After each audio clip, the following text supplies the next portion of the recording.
Hello guys, সবাই কেমন আছেন? আশা করি সবাই অনেক ভালো আছেন।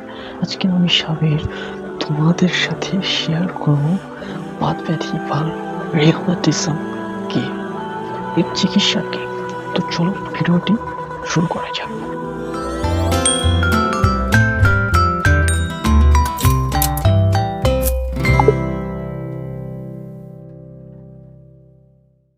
বাতব্যাধি হয়েছে বা রেগুমেটিজম হয়েছে, এটা আপনি কিভাবে বুঝবেন?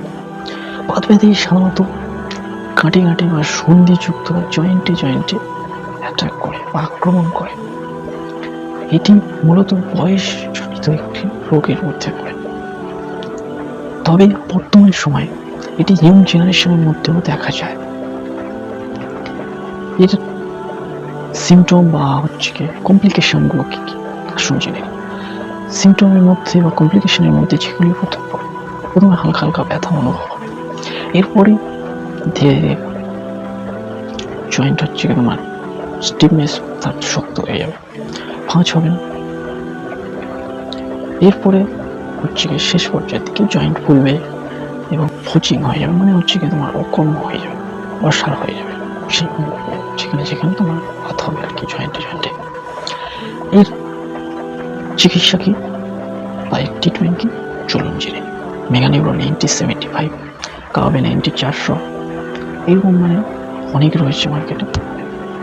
যে কোনো একটি আপনি ইউজ করবেন। উন্নত মানের পেন কিলার দিতে হবে, যেমন তোমার জিরোটল, TH4, আল্ট্রাসেট, তারপর জিরোটল লিমার, এরকম জাতীয় পেন কিলার। এবং এর সাথে অবশ্যই গ্যাসের ওষুধ, গ্যাস্ট্রিক ওষুধ দিতে হবে, যেমন তোমার পেন্টোসিডেসার মানে পেন্টোপ্রাজল, ট্রম্পিডন, সাস্টেনগ্লিস, এই গ্রুপের আরো অনেক ওষুধ রয়েছে। এছাড়াও তুমি ইসোমোপ্রাজল, ট্রম্পিডন, সাস্টেনগ্লিস দিতে পারো, কোনো ক্ষতি নেই। এর সাথে ডেজাকট বা ওয়াইসোল ট্যাবলেট যে কোনো একটি দেওয়া যেতে পারে। এর সাথে অবশ্যই করে একটি মালিশ দিয়ে রাখবেন। মালিশটা কি, তুমি মাস্কোড্যাক বা ভলিন, এই ধরনের যেগুলি তোমার পেশেন্টের সাময়িকভাবে ব্যথাকে রিলিজ করে। তবে এতে যদি না কমে তাহলে কি করে?